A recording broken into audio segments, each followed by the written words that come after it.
আজকে আপনাদের দেখাবো ওয়াটার মেজারমেন্ট ল্যাবরেটরি ইকুইপমেন্ট।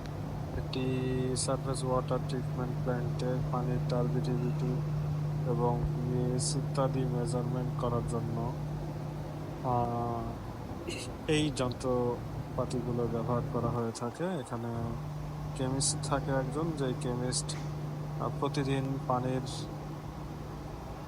তে কি পরিমাণ আয়রন, খনিজ পদার্থ, পিএইচ এর মাত্রা প্রতিদিন অ্যানালাইসিস করতে থাকে এবং এই টুলস গুলো দিয়েই সেটা করা হয়ে থাকে এবং ডে বাই ডে এর রিপোর্ট জমা করা হয়ে থাকে।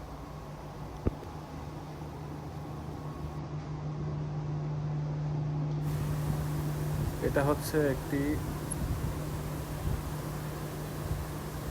সারফেস ওয়াটার ট্রিটমেন্ট প্ল্যান্টের কেমিস্ট ল্যাব।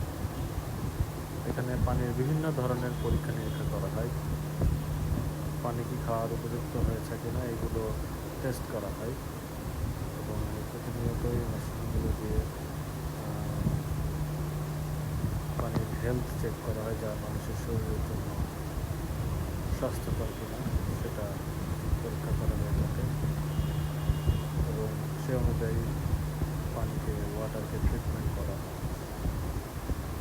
মানুষ হসপিটালে অসুস্থ হলে যখন হসপিটালে যে অনেক রকম টেস্ট করা লাগে, কী সমস্যা, সিটি স্ক্যান, হার্ট, অনেক রকম টেস্ট, ঠিক তেমনই পানি খাওয়ার উপযুক্ত কিনা একটা ট্রিটমেন্ট প্ল্যান্ট, পানি যে ওয়াটার যেহেতু ট্রিটমেন্ট করা হয় সেই ট্রিটমেন্ট প্ল্যান্ট দিয়ে পানি যখন আউটপুট যায়, সেই আউটপুট পানিকে বিকারের সাহায্যে এনে এখানে বিভিন্ন ধরনের ল্যাবের সাহায্যে টেস্ট করা হয় এবং সেই অনুযায়ী পরবর্তী ট্রিটমেন্টের ব্যবস্থা নেওয়া হয় এবং এটি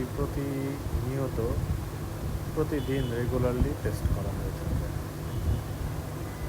দেখতে থাকুন সম্পূর্ণ ভিডিওটি।